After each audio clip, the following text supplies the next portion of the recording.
அனைவருக்கும் வணக்கம். Jaibala YouTube channel சார்பாக உங்கள் அன்புடன் வரவேற்கிறேன். ஜெய்பாலா ஜெய்பாலா ஜெய்பாலா. வார ராசி பலன் மேச ராசிக்கு எப்படின்னு பார்ப்போம். 4/1/2026 முதல் 10/1/2026 வரை இந்த வார ராசி பலன் மேச ராசிக்கு எப்படி பலன் கொடுக்குதுன்னு பார்ப்போம்.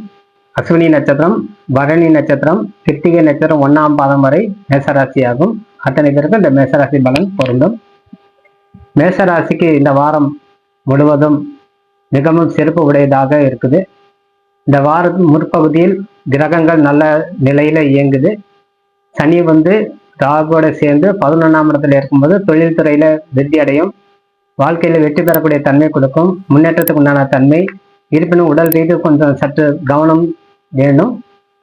3ஆம் இடத்துல இருக்கக்கூடிய குரு உங்களை சற்று முயற்சி ஸ்தானத்தில் இருக்கிறதால் குரு உங்களுடைய ராசிக்கு 7ஆம் பார்வையும் 9ஆம் பார்வை செலுத்துவதால் உங்களுடைய திருமண வாழ்க்கை, புத்திர பாக்கியம் போன்றவற்றை எதிர்பார்ப்பு பூர்த்தி அடையும். திருமணம் சீக்கிரம் கைகூடும். உங்களுக்கு இந்த வாரம் முற்பகுதியில் நீங்க முயற்சி ஈடுபடும் போது ஏதேனும் ஒரு தகவல் மையத்துல அல்லது வரன் பார்க்கறதுக்கு உண்டான முயற்சியில இருந்தால் உங்களை வெற்றி அடையக்கூடிய தன்மை உங்களுக்கு அமையும்.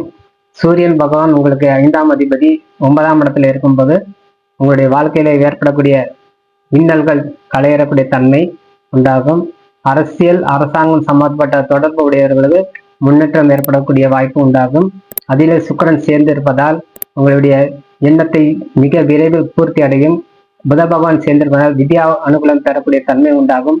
ஆகவே 9ஆம் இடத்துல இருக்கக்கூடிய கூட்டு கிரகத்தோட உங்களுடைய செல்வம், செல்வாக்கு, படிப்பு போன்றவற்றை வெற்றி அடையக்கூடிய தன்மை கொடுக்குது. நீங்க எந்த முயற்சியில நீங்க ஈடுபடுறீங்களோ அந்த முயற்சிக்கு உண்டான உறுதுணையாக அந்த கிரகங்கள் உங்களுக்கு சாதகமா செயல்படுது. குல தெய்வத்தை பிரார்த்தனை செய்யணும். 5ஆம் இடத்துல இருங்க ராசிக்கு 5ஆம் இடத்துல கேது பகவான் இருப்பதால் விநாயகர் பெருமானை போய் வழிபாடு செய்து உங்களுடைய முயற்சியில ஈடுபடும் போது வெற்றி அடையக்கூடிய தன்மை கொடுக்கும். உறவு முறையில உங்களுக்கு நல்ல பலன் கொடுக்கும். உறவுல ஏற்படக்கூடிய ஏற்கனவே இருந்த விரிசல் அது சரியாகக்கூடிய தன்மை உண்டாகும். நீங்கள் ஏதேனும் பேசி அது சமாதானத்துக்கு கொண்டு வர்றது சிறந்ததாக அமையும்.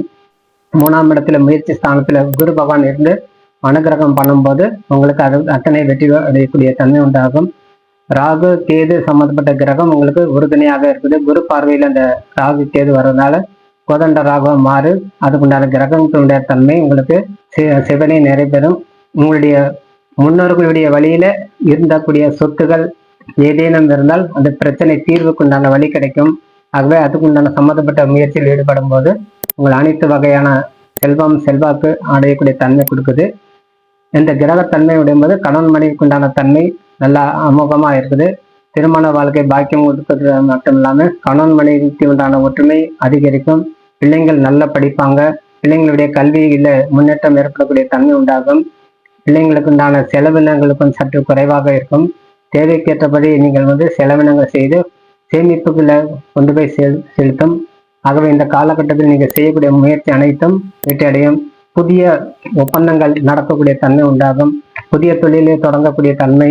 ஏதேனும் உங்களுக்கு பாக்கியாக இருக்குது, இது அந்த வேலை முடியாம இருக்குன்னா இந்த வாரத்தில் நீங்க முயற்சி செய்யும் போது அந்த வாரத்துக்குள்ள உங்களுக்கு முடிகிறதுக்கு அல்லது 2-3 வாரத்துக்குள்ள உங்களுக்கு அதை முடித்து தரக்கூடிய தன்மை அந்த கிரகம் உங்களுக்கு சாதகமாக செயல்படுது. இந்த மார்கழி மாசம் பார்க்காமல் உங்களுடைய முயற்சி வெற்றி அடையணும். அந்த வெற்றி அடையறதுக்கு உங்களுக்கு முருகப்பெருமானும் சிவபெருமானும் மகாலட்சுமியை வழிபாடு செய்து வரும்போது உங்கள் அனைத்து துறையிலும் நீங்க வெற்றி பெறக்கூடிய தன்மை உண்டாகும். இந்த வாரத்துக்கு உண்டான தெய்வங்கள் அனைத்தும் வழிபாடு செய்து வரும்போது சிறந்ததாக அமையும் சொல்லி விடைபெறுகிறேன். நன்றி, வணக்கம். ஜெய்பாலா ஜெய்பாலா ஜெய்பாலா. வாழ்க வளமுடன்.